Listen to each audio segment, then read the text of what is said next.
Good evening, YouTubers. Little midweek video here, all about Tim and his journey since the October rally in Jersey, where unfortunately he broke the engine with a broken valve spring. So since October, he's took the engine out, brought it to me. We had a look at fixing it, put it back together again with some new parts, and he's refitted it in the car. And then last weekend he competed at the I think it's called it Lansdowne Rally in Goodwood in Chichester. So he did really well, and he sent me some nice little videos and said make something out of that if you like. So that's what I've done. So it starts off with the engine. You'll hear it when it goes past on 3 cylinders, and then there's a bit of footage from Jersey where he's there with Grettie after we discovered the broken valve spring. And then the video goes on to show it being fixed, his first run. And then we've got some great in-car footage from this last weekend, the 6th of December at Goodwood. So hope you enjoyed the video, and I look forward to seeing you on Sunday at 7.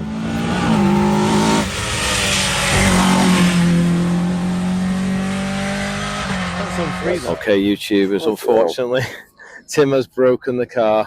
It's day 2. I think we've only got this afternoon stages to go, and they would have completed in like the top 30. So really sad for him. We'll just go over with. He's come in and we could hear it tapping and missing. It was a bit on 3 cylinders and idle. So Tim, what's happened? We were starting off a stage, and it was a long straight. It's like 5th gear flat, and it just started not quite being as smooth as it was, and the power's down a bit. So once we sort of got off the main straight and it wasn't revving so hard, it sounded like a exhaust leak, like the manifold had cracked or something. All right. But it was still driving, but it was just it just was down on power, but not like a 3-cylinder. It was down a little bit. So we just finished the stage, brought it back. Yeah, we just pulled the cam cover off, and unfortunately, if we can ask Tim to demonstrate, do a demonstration, Tim. It's supposed to have like a 10 thou clearance at, and that's 10 mil, that, isn't it? as you can see, it looks like the shims jumped off the end of the dick inside the cam follower, and it's just rattling around. But we're not going to mess about taking it apart here because we couldn't fix it with any confidence. So, guys, I'm really sorry. So we just moved the. We're bored of you now, mate. We've moved the microphone over. I've just quickly before I go. Does this mean you're going to build it for me, mate? Mate, you bring it over and stand with me and make my tea. I'll sort it out for you. How's that? Witnesses there as well, yeah. There you go. It's got a sticker on already. Right, we'll get a quick word with Grettie, and then we'll let you go, and you can go and recover now, Grettie. But well done. Tim said you were absolutely on fire today with the notes, and he was feeling like really confident with the driving. You're doing all right? Everything all right in there? Yeah, I was actually really enjoying it today. Good. I feel a lot better, so it's a shame, but we'll come back faster and stronger next time. Right, well, we'll make it faster for you so you get the speed thrill, all right? Perfect. Well done, guys. Hello again. Something different this time. We're not in my shed or the garage. We've gone up to Manchester. We got on a boat, went over. Freezing over here. I've got 2 jumpers. I've got a fluffy jacket and a heavy jacket. So we're back at Shrigley. We have got the Cosworth lump on the floor. That was heavy. There was 2 of us to bring that in. So we brought all the bits and pieces over. This is the bits I got from Burton. So we're going to... Andy started, he's in the machine room. He's just making his way through bits and pieces. So we'll go and have a quick chat. But what we'll do, I'm not going to go into detail about what he's doing because he's doing it and he's done his own video for his channel. So if I put a link onto his channel, and then you can watch and see he's had to machine the pistons down. He's had to do a lot of work with the valves and springs. There's been a lot of problems with the springs and valves. There's just been just how he's done it. So I've got, I think we've got the rest of the day to get the engine finished. He's quite confident we'll get it done. And then I can try and get back to Jersey, but it's snow and the ferries have been disrupted, so it might be a bit of a nightmare. So I just love coming up here. This is the 2.5 litre engine that he's building from bits and pieces of other engines. I mean, the throttle bodies are huge on it, and the pistons are amazing. There's just stuff everywhere. Everything seems to have a story. So we'll pop in and have a quick chat with Andy. Oh, he's on the phone. No, right, Andy's busy working on the engine. We just come in and he's just got it on the bench. All right, Andy, how's it going? Just Heavy that in it. yeah, that is heavy. We just both lifted it in. I don't know what we're going to do in the heads on it. We'll have to get some more of your mates round to help us do it. Yeah, definitely. Now, Andy, just briefly, just quick description of what you're doing. Just explain the pistons quickly, because I know they've been on the lathe. We've got your new pistons, and we've just topped them in the lathe so that they're all the same height as the original ones. So we're not changing anything. We're just, because you were dead happy with its performance. It was a cracking lump on it. Yeah, and it was running right when it was running. So we're just if we don't change anything, yeah, we're not changing anything. We will measure the compression ratio when we've got the head on. We'll go in through the plug and CC it.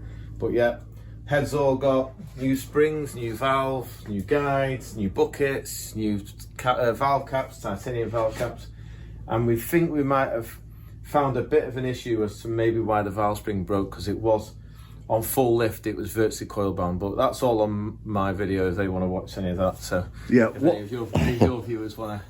Sorry, Andy, what I'm going to do is I'm going to put a link to Andy's video from his channel, because he's gone into great detail about what he's done and all that. It explains it a lot better, and it is very interesting. And there's a lot of things I mean, I've put engines together, but I just sort of swap parts over. But he's a clever bloke and he knows what he's doing. Oh, mate. So I'm not going to stop you, Andy, because we have got a time. There's a lot to do. Yeah. I'm helping by I make the tea, so I keep Andy filled up with tea, and I help lift stuff on the table. Grettie? Grettie, she said she's going to thank you when you fit the engine, when you come over to fit the engine. Oh no, it's too early for me that. I only got involved with this because I thought you were bringing Grettie with you. Well, maybe next time. Well, it shouldn't be a next time, should there? Yeah, no, it should be all right now. Fingers crossed. Yeah, it should be all right.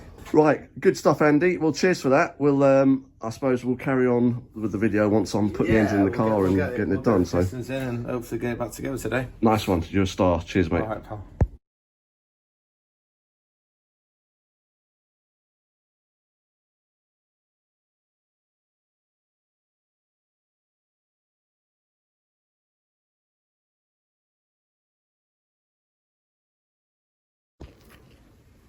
Right, we're back from the UK now. I've just emptied all the bits out of the boot. It's huge, the boot in this. So we tried getting that and the imp engine in, but it wouldn't fit. So,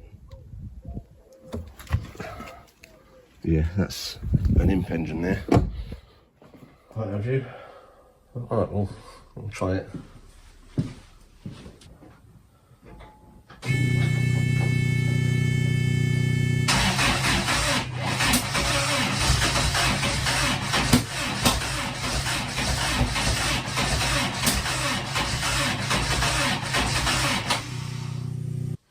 No, I don't know what it is. Right, I've just swapped a couple of leads around because they've got different numbers on them. So I'll try it now. Don't know. I'll give it a go.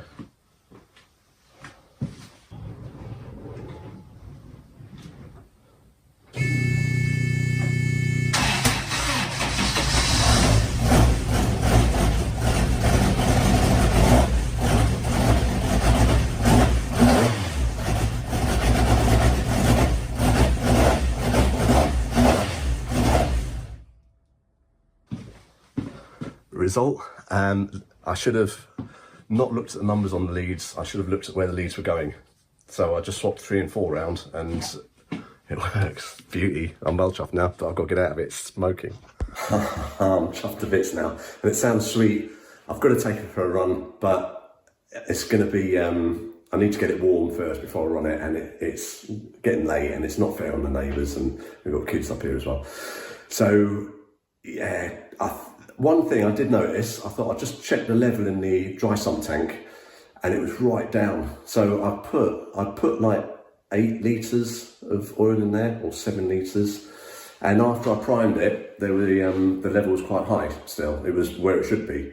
So this is the running in oil. So after trying to start it, before it started, I just thought I'd double check the oil level, and it was right down. So maybe it helped me not starting. I think there should have been enough oil in there, but just in case. So anyway, I topped it up. And then once I swapped the leads over, it started straight away. But I'm going to buy some spare spark plugs, because it does have a tendency to wall up plugs. a massive thank you to Burton Power for supplying all the parts I needed to get this engine rebuilt, and a massive thank you to Andy at Shrigley for doing the rebuild for me. The parts from Burton, I was looking all over the internet for different bits. I found pistons here and valves here, and so I was going to lots of different people to get lots of different parts. And then I came across Burton for, I think it was the pistons I was looking for, and I noticed that they did the valve springs and the valves and the gaskets and everything. So I just got everything from Burton, and I think I ordered it on the Monday, and because it's Jersey, they estimated arrival would be the following Monday. I told them I was in a rush, and I got on the Wednesday before the estimated Monday. So they came in a couple of days to Jersey. That is really good. And Andy he knows what he's doing, and it was like he put new buckets in. I still have to pay Andy for the buckets. He put, what else did? Oh yeah, and so to get the shim gap correct, he did some work on the valves and set them in more. It took a bit off the top of the pistons so the compression ratios can be right, and it was just amazing to watch him work because he just knows what he's doing. I've rebuilt engines before where I've taken bits off and put brand new bits back on. I wouldn't have a clue putting different bits in or knowing if it's right or wrong. I'm just replacing bits. So he knows his stuff. So yeah, Shrigley Engineering. He's a bit reluctant to do it at the start because of he loves doing his IMS. But yeah, so thanks to Bern, thanks to Andy, and I'm just blessed really to be able to use these people and parts.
Hello Andy, we've just got back last night from the rally in Chichester, which was Goodwood race circuit, and they've turned it into a rally course for the weekend, well, for the Saturday.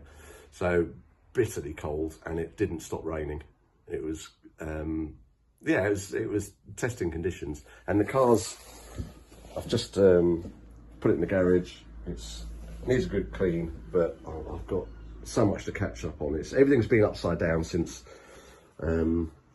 before the Jersey rally, with getting the engine out and getting it to you and getting it back in the car again. We had a little bit of an incident, but I'll show you that in a minute. The engine, I did like 40 minutes getting everything bedded in with running in oil, and then dropped that and put the normal oil in, and it's run sweet. We've not had a problem. It sounds awesome, drives lovely. The only problem we did have was the first stage. We had dry tyres on because it was damp, but it was dry. And we went to the start, queued up to get to the start, and there had been an accident on the circuit, so we had to wait about an hour before we could go. And in that time, it started raining, and it started raining heavy. So we were on slicks. A lot of people were on slicks. A lot of people got caught out. So we had to be quite careful first time round. But after that, we put the wets on. It was much better, and we had to leave the wets on for the rest of the day because it was pouring down. I did catch a chicane board, so I put a few dents in the front wing, and it's peeled it off a bit, so we've got quite a gap there, which I didn't have before. And I lost a spotlight, which is typical, because this is the wing that's got all the damage and been bogged up, just to make it look a bit more presentable. And this was the good wing, and ironically, the spotlight that was on that side was the good spotlight. This was the one I had to bodge up and put the wrong bulb in to keep that one going. So, but we ended up putting these on, which the light bars, I mean, they work really well, but they don't look very period for a Mk2 Escort. I think the spotlights look much better. So after the first stage, we checked the oil, made sure the water hadn't dropped down at all. Everything was fine. Didn't really look at anything after that, just left it go. So when we were waiting to get on stage, all that time, I turned it off purely because I didn't want to leave it ticking over. We didn't know how long it would be. When I went to start it, it was turning over fine, but it just would not fire. So in the end, poor Grettie, she got out. We were both trying to push it. I was jumping in, trying to bump it with a sequential box. It's a bit of a nightmare. And we got a scrutineer and a photographer in the end that helped us as well. So as soon as it bumped, it started straight away. But I did notice afterwards, when I was trying to start it, there was sparks, like welding sparks, coming out from under the dash, which isn't good. So I think the power feeds, not to the starter, that was turning over right, but power feeds to the ECU and bits and pieces. I think there was just a big load and it couldn't cope. There's a lot of, the cables are soldered. So the solder, it flexes in the car, and it makes the joints break. They actually snap. I've had a few snaps. I've got to go right through all the joints to make sure there's no solder joints in it, but I just haven't had time because I've been so busy getting the engine back in and getting it all up and running. So after that, we left it ticking over every time we got to the start of the stage. There was a few more delays, but it is quite happy ticking over. It doesn't overheat or anything. And it did start all right after that, so it seems to be a little bit temperamental. I don't know if it's when it's hot and we try starting it, but yeah, so that was the only sort of incident we had. The rally was quite exciting because it was raining all day. There was a few crashes, a few cars got a bit damaged. But best result I've ever had. We got third in class and 12th overall. Well, we were equally 11th overall with a Darien, it was. But there was some fast cars there. There was Millingtons, R5s, and which are all, you know, big expensive cars. So I was really pleased that we ended up where we were. It's much better of a result than I've ever had before. So thanks for everything you've done, Andy. Top job, and engine sweet. And it was lovely as well, because people were coming over and they were saying that they've been watching the videos, and they just came over to say hello, really, which is really nice. But yeah, so thanks for everything you've done. Cheers, Andy, and catch you next time. Okay, YouTubers, I hope you're all still awake. I'm sure you are after seeing that in-car footage. Fantastically well driven. Thank you, Tim, for your kind words. Got to say, you were really on it there, mate. Flying, you were going really well. Such a shame we lost so much time with the slicks on in the early part of the rally when it rained heavily, but that's just how it goes sometimes. Anyway, if you enjoyed what you've seen tonight and you want to see more, please head over to Tim's own YouTube channel, which is called jerseytim100. So he's got loads of footage on there from in-car, from his BMW and his Escort, etc. And if you want to see more about the Ford YB rebuild, just have a look around on my channel. The last few episodes we've had a fair bit of the rebuild going on. Okay, thanks for watching. Look forward to seeing you Sunday at 7. Bye for now.